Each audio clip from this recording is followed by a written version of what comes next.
નમસ્કાર મિત્રો, આજે આપણે ગુજરાતી જનરલ નોલેજના કેટલાક પ્રશ્નો વિશે જોઈશું.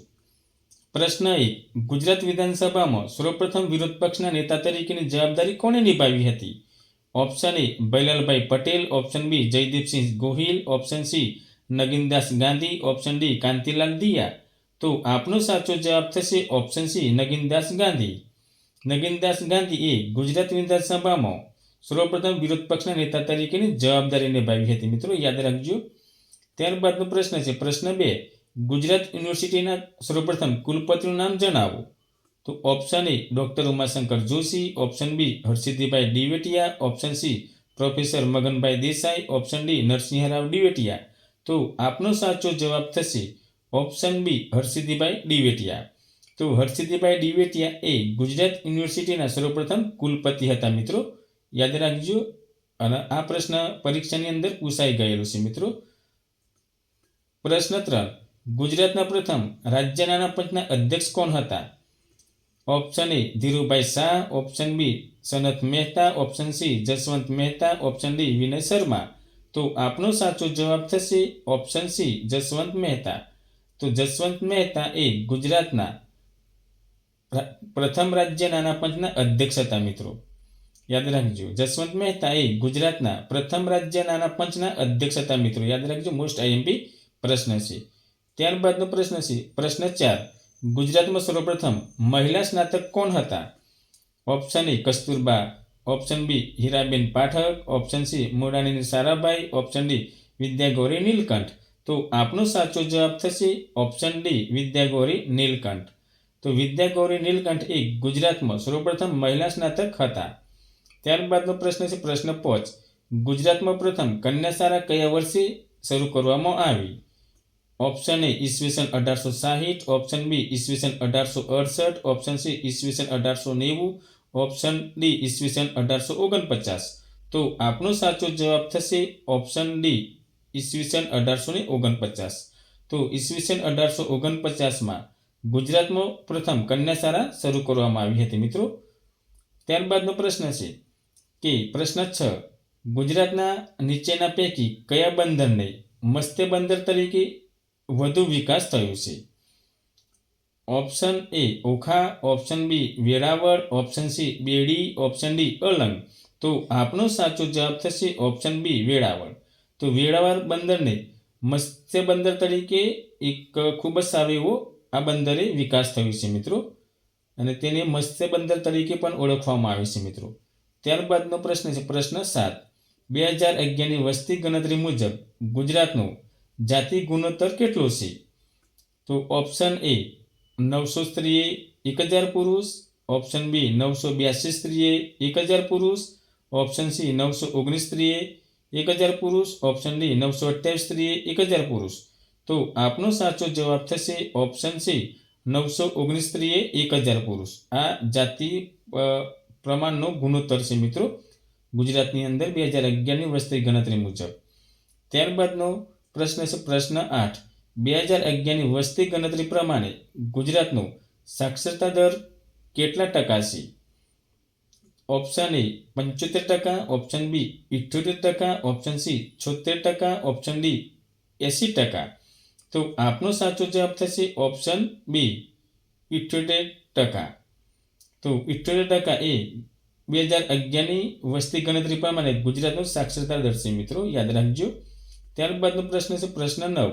વસ્તી ગણતરી 2011 મુજબ ગુજરાત રાજ્યમાં વસ્તીની ગીચતા પ્રતિ ચોરસ કિલોમીટર કેટલી છે? એટલે ચોક કિમી કેટલી છે? તો તે option A 282, option B 407, option C 308, option D 300. તો આપનો સાચો જવાબ થશે ઓપ્શન સી 308 પ્રતિ ચોકમી છે. યાદ રાખજો મિત્રો વસ્તી ગીચતા ગુજરાતની. ત્યારબાદનો પ્રશ્ન છે પ્રશ્ન 10. વસ્તી ગણતરી 2011 મુજબ દર 1000 પુરુષે સ્ત્રીઓનું પ્રમાણ કયા જિલ્લામાં મહત્તમ સ્ત્રીઓ છે? એટલે કયા જિલ્લાની અંદર સ્ત્રીઓનું પ્રમાણ વધુ છે 1000 પુરુષે? તો તે option A Dang, option B Dahod, option C Surat, option D Tapi. તો આપનો સાચો જવાબ થશે ઓપ્શન ડી તાપી. તો તાપી જિલ્લાની અંદર દર 1000 પુરુષે સ્ત્રીઓનું પ્રમાણ વધુ છે. મિત્રો યાદ રાખજો. મહત્તમ છે. પ્રશ્ન 11. વસ્તી ગણતરી 2011 પ્રમાણે ગુજરાત રાજ્યમાં કુલ વસ્તીના કેટલા ટકા શહેરી વસ્તી છે? Option A 57.4%, option B 48%, option C 42.6%, option D 52%. તો આપનો સાચો જવાબ થશે ઓપ્શન સી 42.6%. યાદ રાખજો મિત્રો.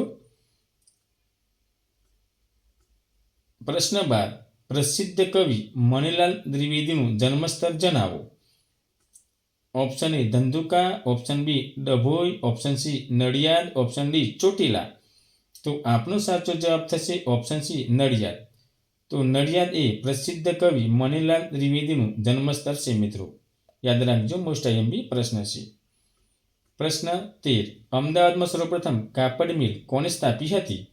Option A Ambalal Sarabhai, option B Ranchhodlal Chhotalal, option C Jitubhai બેરોનોઇટ, ઓપ્શન ડી ચિમનભાઈ ગિરધરભાઈ. તો આપનો સાચો જવાબ થશે ઓપ્શન બી રણછોડલાલ સોટાલાલ. તે અમદાવાદમાં સર્વપ્રથમ તેમણે કાપડ મિલની સ્થાપી હતી મિત્રો. યાદ રાખજો.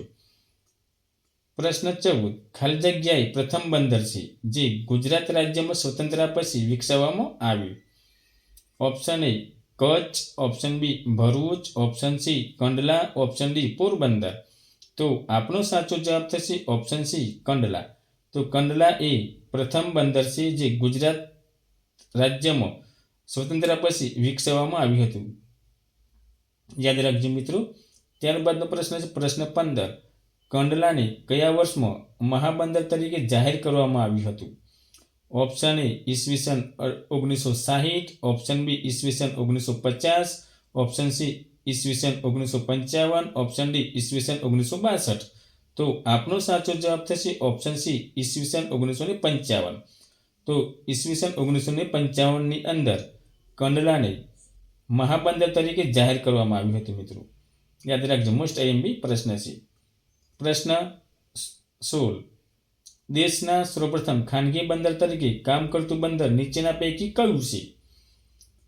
Option A Roji, option B Pipavav, option C Positra, option D Dahej. તો આપનો સાચો જવાબ થશે ઓપ્શન બી પીપાવાવ. પીપાવાવ એ દેશમાં સર્વપ્રથમ ખાનગી બંદર તરીકે કામ કરતું આ એક બંદર છે મિત્રો. આ પીપાવાવને ખાનગી બંદર કહેવામાં આવે છે મિત્રો. આ મોસ્ટ આઈએમપી પ્રશ્ન છે. યાદ રાખજો. ત્યારબાદનો પ્રશ્ન છે પ્રશ્ન 17.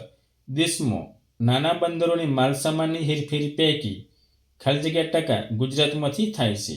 યાદ રાખજો મિત્રો. Option A 51, option B 61, option C 71, option D 81. તો આપનો સાચો જવાબ થશે ઓપ્શન સી 71. તો 71% માલસામાનની હેરફેર તે ગુજરાતના નાના બંદરો પરથી થાય છે મિત્રો. યાદ રાખજો. ત્યારબાદ પ્રશ્ન 18.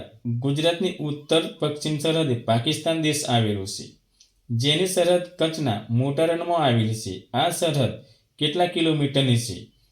Option A 458 kilometre, option B 502 kilometre, option C 511 kilometre, option D 512 kilometre. તો આપનો સાચો જવાબ થશે ઓપ્શન ડી 512 કિલોમીટર. બરોબર. યાદ રાખજો મિત્રો. ગુજરાતની ઉત્તર પશ્ચિમ સરહદે પાકિસ્તાન દેશ આવેલો છે અને તે જેની સરહદ કચ્છના મોટા રણમાં આવેલી છે. આ સરહદ કેટલા કિલોમીટર છે? તો તે ઓપ્શન ડી 512 કિલોમીટર છે મિત્રો. યાદ રાખજો. ત્યારબાદનો પ્રશ્ન છે પ્રશ્ન 19. વર્ષ 2011ની વસ્તી ગણતરી મુજબ ગુજરાતના નીચે દર્શાવેલા જિલ્લાઓ પૈકી કયો જિલ્લો વસ્તી ગીચતાની દ્રષ્ટિએ પ્રથમ ક્રમાંકે આવે છે મિત્રો? એટલે ગુજરાતનો કયો જિલ્લો છે તે વસ્તી ગીચતાની દ્રષ્ટિએ પ્રથમ ક્રમાંકે આવે? Option A Gandhinagar, option B Anand, option C Dahod, option D Navsari. તો આપનો સાચો જવાબ થશે ઓપ્શન બી આણંદ. આણંદ જિલ્લો તે વસ્તી ગીચતાની દ્રષ્ટિએ ગુજરાતની અંદર પ્રથમ આવે છે મિત્રો. યાદ રાખજો. ત્યારબાદનો પ્રશ્ન છે પ્રશ્ન 20. ગુજરાતના કયા જિલ્લામાં સ્ત્રીઓનું અક્ષર જ્ઞાનનું પ્રમાણ સૌથી વધુ છે? યાદ રાખજો મિત્રો. ગુજરાતના કયા જિલ્લામાં સ્ત્રીઓનું અક્ષર જ્ઞાન એટલે સાક્ષરતાનું પ્રમાણ સૌથી વધુ છે મિત્રો? Option A Gandhinagar, option B Ahmedabad, option C Surat, option D Navsari. તો આપણો સાચો જવાબ થશે ઓપ્શન સી સુરત. સુરત જિલ્લાની અંદર અક્ષર જ્ઞાન એટલે સાક્ષરતાનું પ્રમાણ વધુ છે, એ પણ સ્ત્રીઓની અંદર મિત્રો યાદ રાખજો. અને મિત્રો જો તમને આ વિડીયો ગમ્યો હોય તો લાઈક કરજો, સબસ્ક્રાઈબ કરજો. જય હિન્દ, જય ભારત.